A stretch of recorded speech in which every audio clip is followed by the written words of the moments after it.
On dit souvent aux enfants, si tu veux un bon travail, tu dois faire de belles études. Mais aujourd'hui, même avec de beaux diplômes, tout le monde ne trouve pas de travail. Alors en 2025, on a créé Génération Excellence, une académie qui accompagne ces jeunes diplômés à développer leurs compétences comportementales. Dans ce podcast, on met en lumière ces jeunes talents en partageant leurs histoires inspirantes et leurs ambitions. On souhaite leur donner la parole et montrer comment ils se préparent à devenir les leaders de demain. Alors bienvenue dans Un jour, un jeune, un talent.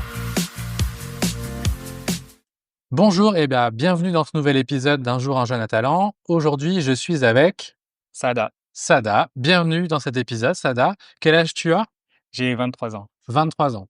Et donc, Sada, on va parler de ton parcours scolaire. Toi, tu as fait quoi comme études? Alors, donc moi, j'ai commencé avec un bac STMG. Ça, c'était pas trop mon choix. Oui, Et moi, de base, je voulais aller en ES, mais d'accord. j'étais un élève un peu perturbateur. Et on m'a dit non, tu vas aller en STMG. Donc, Ok, c'était pas trop un choix. Ensuite, j'ai fait une classe préparatoire. Ça, c'était plus un choix, parce que la classe préparatoire, c'est pas un parcours très connu en STMG. ok, Et j'ai pris ça un peu comme un défi, parce que il y a beaucoup de personnes qui me disaient non, c'est pas fait pour toi, t'es pas assez sérieux. Donc, ok. j'y suis allé vraiment pour pouvoir relever un défi.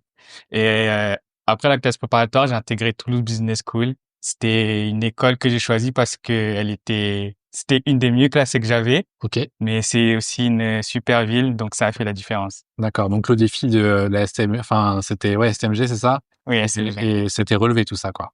Oui, Ouais, c'était une bonne idée de poursuivre. Et donc, Toulouse. oui, Toulouse. Toulouse. Et tu es resté combien de temps à Toulouse? Donc j'ai pu y rester que un an parce que les deux années d'après, j'ai fait une alternance, Ok, 2 ans d'alternance, et c'était des entreprises à Paris. ok. Donc je suis allé sur le campus parisien. C'était pas la même température, j'imagine. Non. Alors, ça, là, tu t'es inscrit dans le parcours de Génération Excellence. Est-ce que tu peux nous en dire plus? C'était quoi ta motivation principale pour rejoindre ce parcours? J'avais 2 motivations. La Ouais. première, c'était un peu de sortir, de mon quotidien de chercheur d'emploi Ok. et de pouvoir voir des gens et faire des activités. Et la deuxième, c'était vraiment de pouvoir améliorer mes soft skills grâce au programme qui est proposé. Alors, tu penses que cette compétence-là, enfin, ces compétences-là, les soft skills, ça peut être utile du coup pour ton parcours pro futur? Oui, je pense que ça peut être utile parce que, par exemple, la semaine dernière, on a fait la créativité. Ouais. Moi, je suis dans la finance et la créativité, à premier abord, c'est pas quelque chose qu'on utilise dans ce domaine, mais souvent, on demande d'améliorer les process et pour ça, je pense qu'il faut être créatif. Ouais. Et ensuite, il y a d'autres soft skills qui m'intéressent beaucoup, comme les travail d'équipe ou pouvoir convaincre, persuader. Et il y a beaucoup de soft skills qui, je pense, pourraient être très utiles dans le monde professionnel. Effectivement. Est-ce que tu peux nous raconter un fait marquant, alors de ta vie perso ou de ta vie pro, quelque chose qui t'a vraiment marqué, qui a contribué à faire de toi la personne que tu es aujourd'hui? Alors, je pense que je vais choisir 2 faits marquants. Ok, C'est mes 2 premiers jobs d'été. Donc le premier, c'était dans une usine et j'avais un travail très pénible et j'avais un manager qui était pas du tout avenant, qui était là seulement pour donner les missions, rentrer dans son bureau et ouais, revenir pour quand les choses allaient mal. Et ça m'a vraiment démoralisé. Et l'été d'après, j'avais pas du tout envie d'aller travailler, mais j'y suis quand même allé parce que j'avais besoin de financer mes études. ouais, Et là, j'ai fait à peu près le même poste, mais avec un autre manager qui, cette fois-ci, était beaucoup plus cool, qui ouais. venait beaucoup plus vers nous, qui nous aidait quand on avait des difficultés. Et ça, Et ça a ouais. vraiment changé le travail que je faisais. Ça m'a donné Plus de motivation. plus de motivation, oui. Ouais. Le jour et la nuit, quoi. Entre Et, les deux. et C'était une année après l'autre ou c'était vraiment espacé dans le temps? oui, c'était une année après l'autre. Ah ouais, ok, d'accord. Et qu'est-ce que tu donnerais comme conseil à une personne qui vivrait genre le même souci que toi, d'avoir un premier manager qui est pas du tout à l'écoute, qui est plutôt qui te laisse tout seul à faire ton job et qu'est-ce que tu pourrais donner comme conseil à la personne qui vivrait ça aujourd'hui?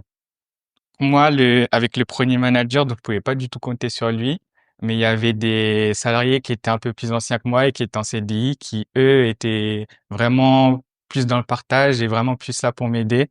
Donc mon conseil, ce serait de me tourner vers eux Ouais, se rapprocher des collègues. et se rapprocher des collègues. Ok, on va parler de ton projet pro. Quelles sont tes ambitions pour ton projet? Quel type d'entreprise t'aimerais rejoindre avec les études que tu as faites?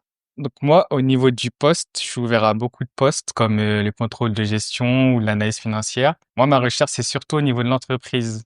Donc Ouais, l'entreprise, j'aimerais bien une entreprise internationale. Parce que moi, je suis quelqu'un qui est un peu de la vieille école et j'aimerais bien trouver une entreprise où je peux évoluer dans l'entreprise Ouais. et prendre en responsabilité au fil du temps. Donc pour ça, il faudrait soit une grosse entreprise internationale ou soit une entreprise qui est en pleine croissance. Ok. Et ça, tu vois ça forcément que en France ou t'es prêt à bouger à l'autre bout de la terre pour rejoindre une entreprise? Non, moi, je suis prêt à bouger. Pour mes études, j'ai déjà bougé en France Ok. et je pense à l'international non plus, ça me dérangerait pas pour les professionnels. Même en anglais? Oui. Même si je suis un peu moins à l'aise en anglais, ça me dérangerait pas. Ça s'apprend au fil du temps. Pour toi, quelle est la compétence la plus importante dans un job, dans une entreprise? Je pense la plus importante, c'est l'adaptabilité, parce qu'aujourd'hui, on est dans un monde en constante évolution et qui change tous les jours. Donc, faut savoir s'adapter aux nouveaux jobs et aux nouvelles missions. C'est bien ce que tu dis, ça fait un peu écho avec la dernière question que je vais te poser, mais alors c'est pour après. Est-ce que je peux te poser la question de quel conseil tu aimerais donner à ton futur manager pour être bien intégré dans son équipe? Donc, mon futur manager, je pense, ce serait de vraiment regarder ce dont j'ai besoin pour pouvoir m'accompagner, mais aussi me donner de l'autonomie dans ma tâche, me donner une tâche et pas être derrière moi, vraiment Ouais, me fliquer ouais. et me donner une tâche que je rendrai.